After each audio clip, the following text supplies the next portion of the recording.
Hey, I am a Revision Geek and I want you to come and join my Revision Geek world. Welcome to the Diaries of a Revision Geek. I cannot wait for you to watch these interviews. They are so super fun. I've got qualified accountants together talking about their revision journeys, the highs, the lows, the struggles, and all the things in between about how other people got their plaque up on the wall and how they got qualified. I've picked qualified accountants in my LinkedIn network on purpose to help and support you guys, to inspire and motivate you if you are on your accounting journey. Feel free to like and subscribe below for more. Just click on the icons and I will keep you up to date with the Diaries of a Revision Geek. Let's get started.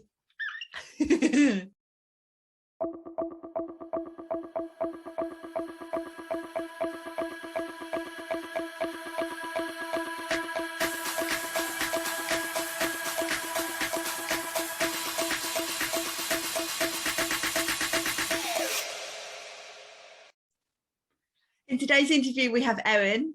She is AAT and ACCA qualified. In Erin's journey, we talk about her confidence level, the revision mistakes she made, and she made the same one more than once, and how her revision journey comes with a health warning. We also have a little bit of a tutor and a coach kind of chat about how we currently help and support qualifying students to pass their exams. Enjoy the Revision Geek interview. Let me know what you think. Welcome to the Diaries of a Revision Geek. This week we have Erin. Welcome, Erin. Hi. So first off, do you want to introduce yourself? Okay, yep. My name is Erin Morton and I am AAT and ACCA qualified and I am a tutor. So I specialise in ACCA tuition and pretty much online tuition now as well. Great. So just for the basics, so if you want to, tell me what exam qualifications you've got and what timeframes you did your exams in. Sure. Okay. So my path was a funny one. So I quit my A-levels partway through and then realised I made a mistake and then started to do A-levels kind of in an evening class while I was working in London. And then a job came about just from nowhere. I was looking about and it was like, do you want to be an audit trainee in an audit firm and we will train you up and give you qualifications. So it's like, yeah, please, I'll do that. So I joined an audit firm when I was 19 and I started my AAT straight away and I did my AAT in 2.5 years, I think. And then I had about a 6-month break and then I did my ACCA and I had exemptions because of my AAT qualification. So I was exempt from the first stage. So I started with what is now the applied skills stage. And so I cleared those in 2 years. So I qualified ACCA in 2003, a little while ago. We've got a mixture of qualified accountants on the interviews, so yeah, we know we're the older ladies of the group. We're a bit later, aren't we? We're a bit seasoned bloomers. Okay, great to have you. So let's dig in, and I would love to know so much more about your exam journey and your revision journey. So do you want to, let's start at the very start. So you're welcome to talk through your AAT or your ACCA, it's up to you. Yeah, I would. So yeah, it was, I've had peaks and troughs throughout my exam journey. So I started off fairly strong. I was doing distance learning with AAT to start with, and then the audit firm then very generously started giving us day release and actually, you know, study supporting us and giving us the courses, which was brilliant. And that really, really helped. And I was doing really, really well, absolutely fine. Loved my AAT qualification and actually really enjoyed studying it. Until I got to the final level, and then as always, you're running on a crest of a wave, and before you know it, you've had a dip. And I did what lots of students do. I was really worried about one topic. and I thought the other one was all right. So I threw all my eggs in one basket and I tried to nail the one that I was really struggling with, which is management accounting, costing, that area. It's always something that's been a bit of a nemesis subject for me. And there was a budgeting paper, which when I look back and reflect, it wasn't that bad, but because I hadn't done enough exam question practice on it, I failed it and I passed the other one. And I was devastated because that really made me worry, because for me, I'd already decided I wanted to be a chartered accountant. I was going to go all the way through and qualify. So I'd already set my path, and I really didn't know whether I would be able to do it. It knocked my confidence, because I thought, if I'm failing a paper now, how am I going to be able to continue? That means I'm not clever enough. And that really got me. So I did the most sensible thing I've ever done. And I'm not very good at making sensible decisions, but I did this time. And that was mainly because I had nothing else to do, because all of the other papers were done. But I sat that one on its own. I went, okay, I need to do it on the next sit-in, and I need to sit it on its own. And I actually did a revision course. I went back, rather than just looking over my notes, I thought, I'll just see if I can listen to someone and go through it a little bit more. And as soon as I was in that classroom, it clicked. And I was like, of course, I know how to do this. And then the exam questions were very methodical. And I just remember going, I am absolutely fine with this exam, because I'd gone through it and I'd given it some sufficient time. So ticked along and basically sat that exam, passed it. But what happened then was, in all of that, I decided that I was going to, we were going to buy our own house, we were going to move out. So I was at that age, I was around 22. And so I was moving out with my boyfriend, who's now my husband, and so we had a 6-month break, so that I was able to settle in and do everything properly, and then I was ready to start my ACCA. And again, ACCA started really well. Because I'd given myself that break, I was really enthusiastic about it. I was really excited to start, and I started really well. And back then, when you did your ACCA exams, it was 2 sittings a year, so every 6 months. So I sat 2 exams every single sitting, and I started at the beginning of the process. So I gave myself 6 months to run through and get myself prepared. Did very, very well. And I did it again at the finals. I basically got to the end point and I was left with 2 subjects before the actual final 3 papers. So my optional papers, I was going to do them both together. I realized one was a monster and I thought the other one was fine. And I threw everything at the monster and I failed the everything fine paper. And so I did the same mistake again. And unfortunately, well, it did work out to my advantage in the end, but I was a little bit impatient by that point, because I was getting married and I was thinking I needed to move on. I wanted to get promoted. I wanted to move on and do other things. So I did what I tell people not to do.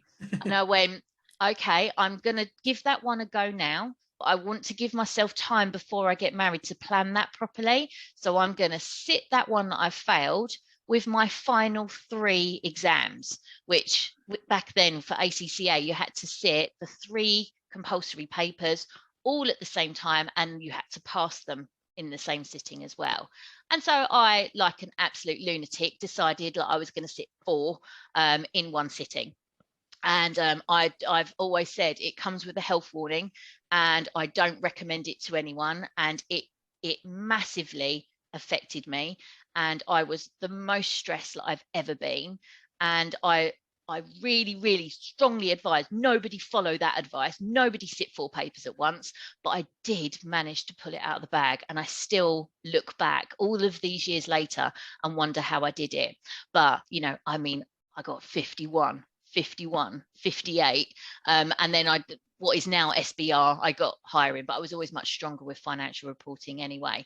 But yeah, so I did it finally in 2003, and then I was able to move on and get married and have a little bit of time to myself, which was also lovely. Because you've had such a great journey. That is it's a long journey when you obviously add in your AAT and your ACCA.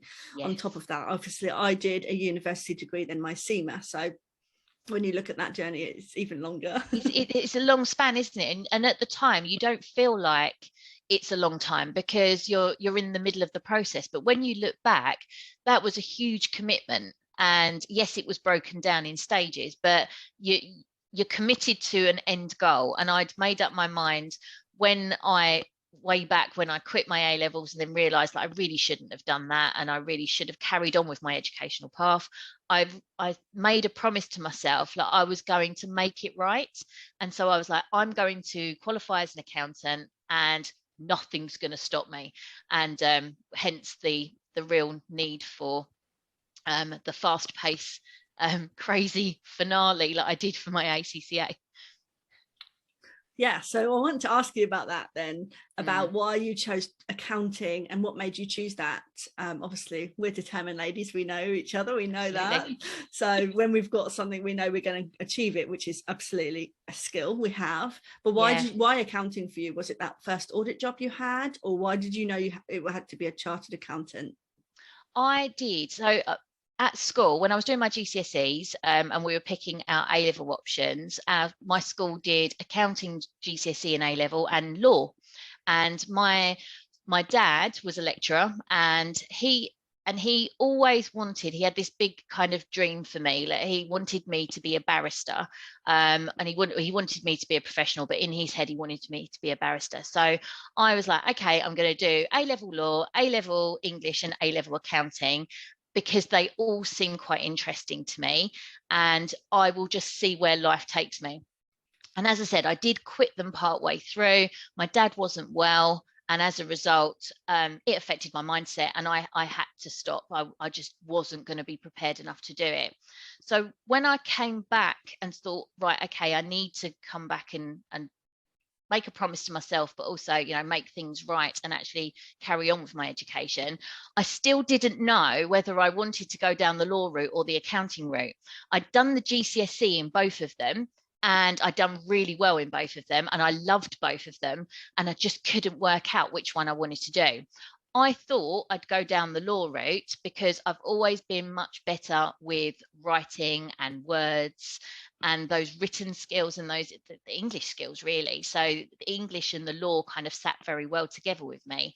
And I always lacked confidence in numbers. So I ended up having to work incredibly hard at maths in school to do well in it. But so I didn't think I would be really that good at accounting. And that's really what's quite funny when people speak to you and they find out what you do and they go, you must have been really good at maths, or you must be really good with numbers. And I'm like, no, I'm actually, in my house, I'm the worst person. I have to have a calculator with me everywhere. I can't add up for toffee. I can't do it. As soon as someone gives me a sum, I freeze, because I just didn't have that natural self-belief in that, but I've always had it more with words. So I ended up doing A-level law first and then getting into the accounting job. But I think at that point, I'd decided that accounting wasn't just about numbers. It was more than that. I'd already had a bit of a flavour for it. And I think that's when I realised that that's when I wanted to go down the accounting route, and I could carve a really good career for myself and doing that. So yeah, that, I think it was at that optimal point, just trying to decide which one was best for me. So I ended up going into accounting, which was, who knew? I'm sure my dad was still relatively impressed that I picked a professional career path, but yeah, I never became the lawyer that he thought I would be. Oh, that's good. Thank you. So another thing you talked about mainly for your AAT journey was about how you self-studied. So yes. I self-study some of my exams as well, especially my retakes. So talk me through how self-study worked for you, what your highs and lows of your self-study piece. It's just a lot longer. There's a lot more that has to go into it for you to absorb it. So working out of a textbook and sourcing your own resources and, setting your own study plan, and not really having someone to tell you you're on the right path, you're doing enough, you're not doing enough. It leaves you quite open to your confidence levels and whether you can actually do it or not. And I found when I was self-studying, I'm as thorough as I can be always. I'm one of those people, I'll put in absolutely everything to a project. And so it took me a long time. It took me a long time to work through everything. And when I got to do the assessments, I lacked confidence. I didn't feel like I was ready. And luckily I did pass. But when I reflect on how I felt when I was self-studying to then when I got my full-blown study leave, where they used to give us college days and we used to all go to college together and we'd be bouncing off of each other and looking how each other approached, and we'd be listening to a tutor. I was much more confident because I already knew I was able to do it and where I kind of sat in the group of people that I was studying with. So yeah, the contrast is that I think there needs to be more time and very consciously thinking about planning your study time more effectively when you're studying on your own, definitely. Yeah, I guess my journey, I started maybe in a different way. So I started with study support with my first employer, and then my second employer, I didn't start with it. So I had BPP college, which was like the tutor and everything. And like, this is great. Yeah, well, it does make a difference having an expert in the room, right? To just keep you on track and keep you learning so that you don't have to do everything on your own with the textbook. You know, the textbook doesn't tell you how to learn. The textbook's just black and white words, right? Absolutely. And even more so now, because when we're looking at these professional exams, it's not just about the theory, is it? You know, yes, you're supposed to absorb a lot of the information in the study text. Of course you are. You're supposed to know how the syllabus works and what the key information from it is, but at the same time you've got to develop exam technique, and you've got to think about time management, and all of these other skills a textbook doesn't give you. So you do have to do quite a lot of that on your own, and for me, confidence has always been a big issue. The self-belief was never there. It was more grit and determination that pulled me through. And I think when you are kind of like, oh, am I good enough? Can I do it? Is this enough? Am I doing the right thing? Have I done enough work? When you've got all of those little voices in your head trying to kind of tamper with your ability to do it, I think it can really start playing around with your success as well, and it can slow you down. Yeah, I mean, if you've watched me for more than 5 minutes, you know I talk about confidence every single week and how important it is. And I wish people had more confidence, because it could absolutely be there. You know, it's not just a knowledge base. It's not a theoretical exam. No. You know, it isn't. Some exams tactics. You might, it's tactics, it's confidence. You need to believe in yourself to enjoy the journey as well. Because grit and determination will get us through. We know that, but can you imagine if we had fun doing it as well?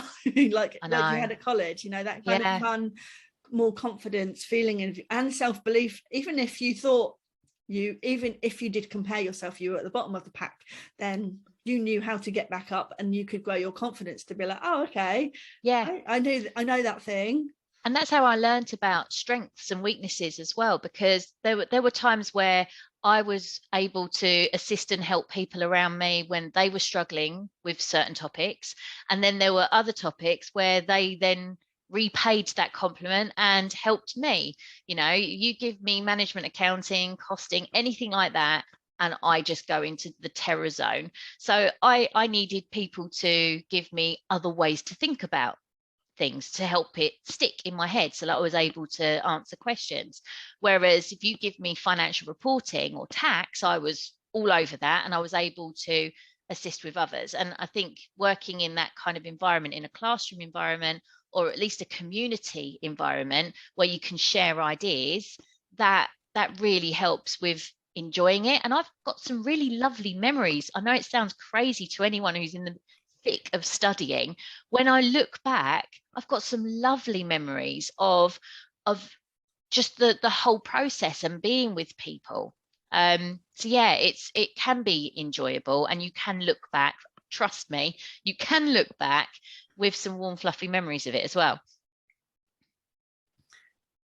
Memories, looking back at the memories is just a good thing, right? I know it's easy to say, you know, I tell people I failed all the time, and I guess 10 years ago I might not have shouted about my failures as much as I do now.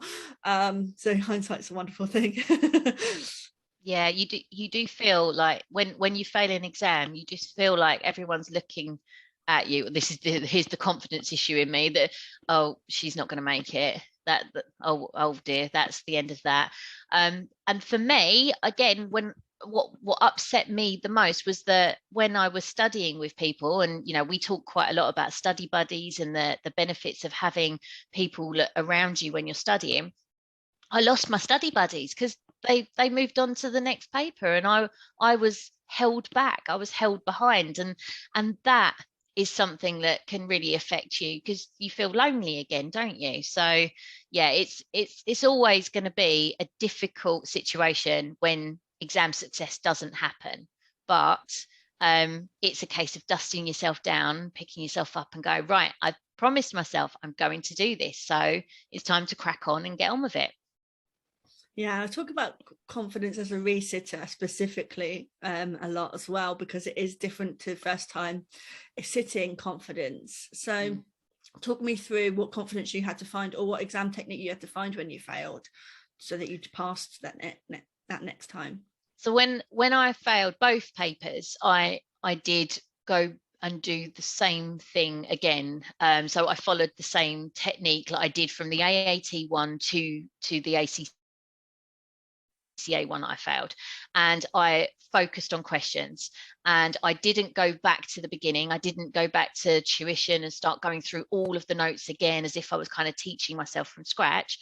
I went, okay, I've got my core knowledge, I've got this kind of like basics, and we can drag that up by looking at lots of exam question practice.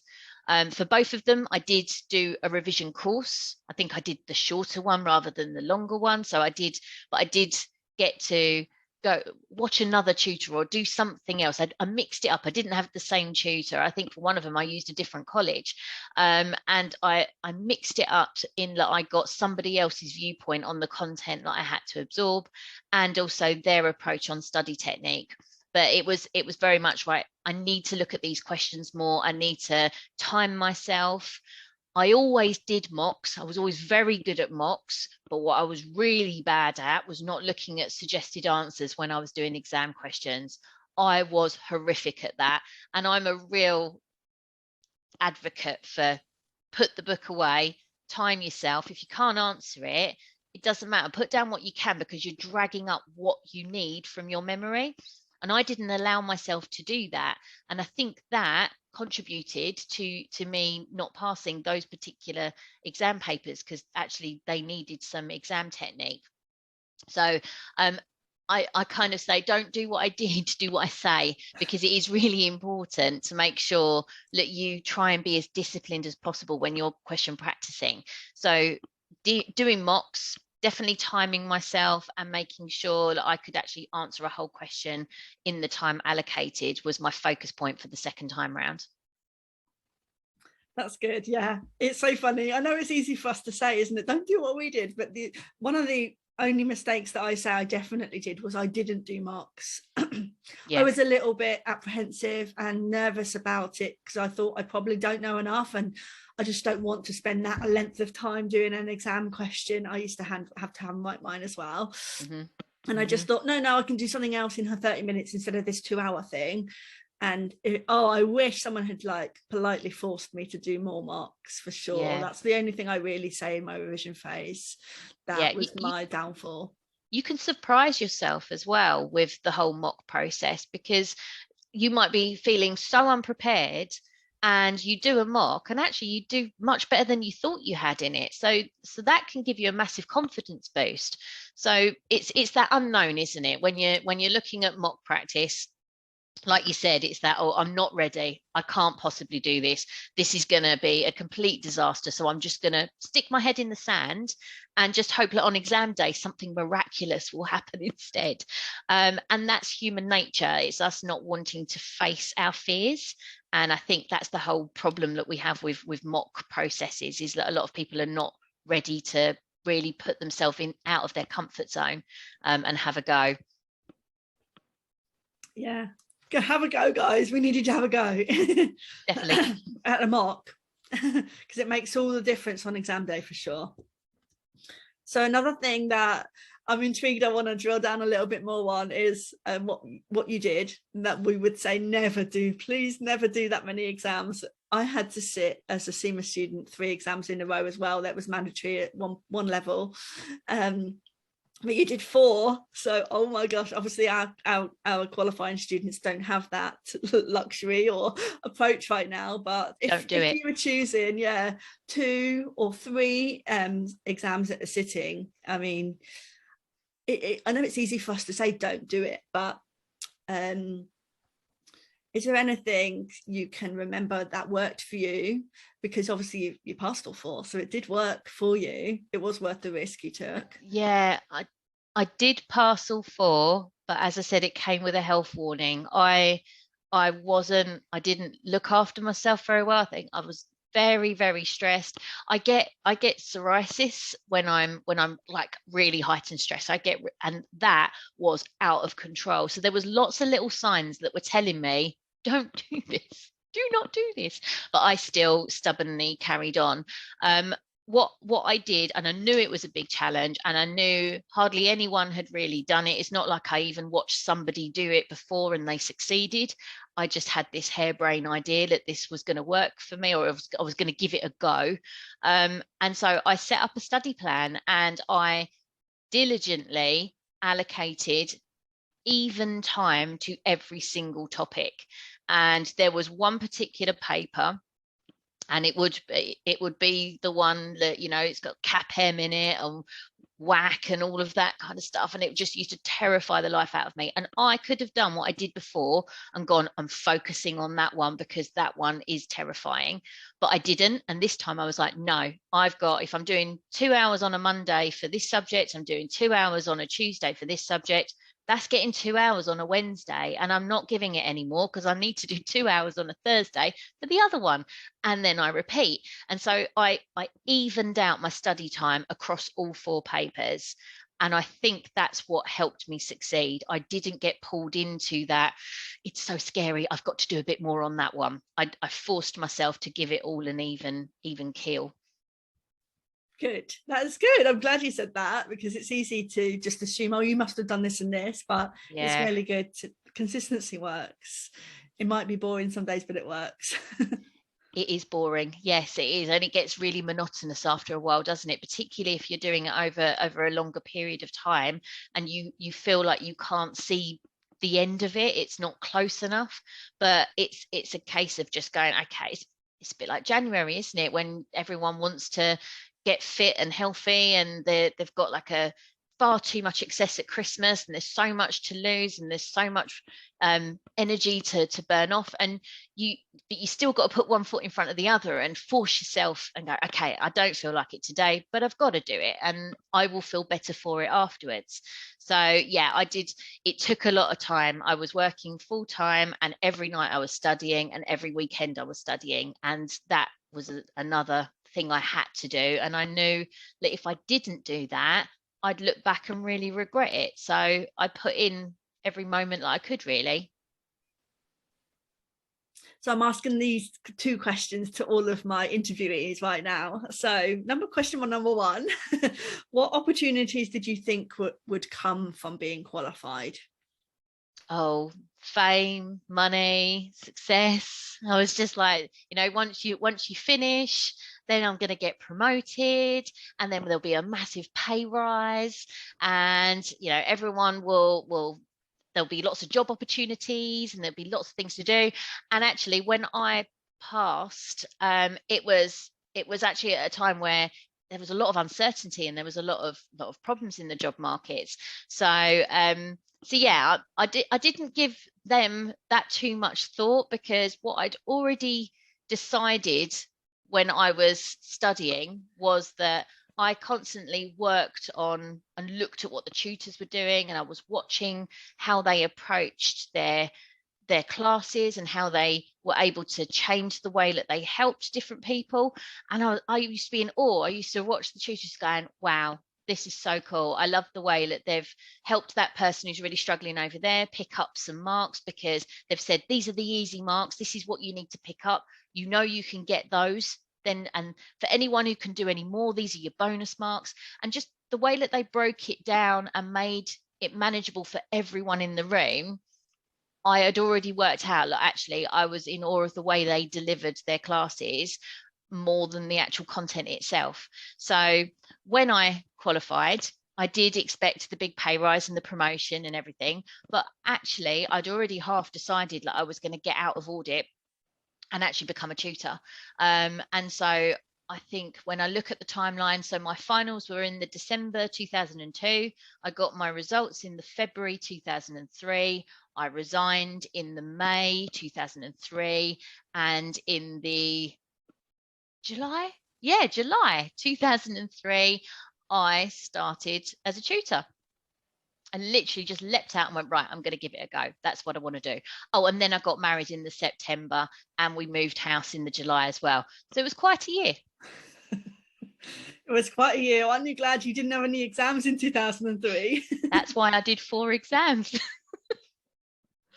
And then obviously that's like, what opportunities did you think would come? And then you've talked through some of the ones which did come, but maybe fast forward a couple of years later, what opportunities did come, or looking back now, which opportunities did come for you? Yeah, well, but by getting my qualification, I was able to become a tutor, and I probably could have done that even if I'd have stopped with my AAT, because I could have become an AAT tutor. And I know lots of brilliant tutors that have done that. They've studied AAT and then they've gone into tutoring and worked for the learning providers and actually studied the remaining qualification themselves while they're teaching AAT. So I could have done it down that path if I wanted to, but I was really happy because I was able to jump straight in, exam free, and then have just the pure focus on my career path, which was, at that point, I just wanted to teach and help people. And I don't think it's changed too much really over the years. The setting has changed, but the essence of what I really enjoyed from tutoring and from helping people hasn't changed at all. So as a tutor now, we have a mixture of tutors and qualified accountants in my Diaries of a Revision Geek series. And as a tutor now, let's talk about how that is helping you, how you could help a qualifying accountant right now, based on your revision journey and your exam journey that you've talked us through. What fundamentals or foundational skills do you think are important right now? Because obviously the exam qualifications have changed, let's be honest. Yeah, they really have. And yeah, it's not just about being academically able to clear these exams, and a lot of the qualifications reflect that in the way that they want you to pass. So we've always needed some form of experience to be signed off to become a fully qualified member. That's never changed, and that's still in place. But there's other skills, isn't there? There's, we've got, for ACCA, we've got ethics modules, we've got other things that you need to complete in order to prove you're the right candidate to be an ACCA member, and the same with CIMA and AAT. There's the other skills that you need to demonstrate. And so I think going through all of the successes and the failures over the years, you pick up on, what worked, what didn't work. And I see with my students, I see so many, going through a path when they're studying with me, you can see that they are not enjoying that topic, and then others absolutely love that topic. And like with every qualification, you're going to get papers that you love and you're going to get papers that you absolutely hate, and you just need to get through it. And so I can change my tact with how to help them, because I've been through it. I've loved the ones, and they just need the boost and the enthusiasm.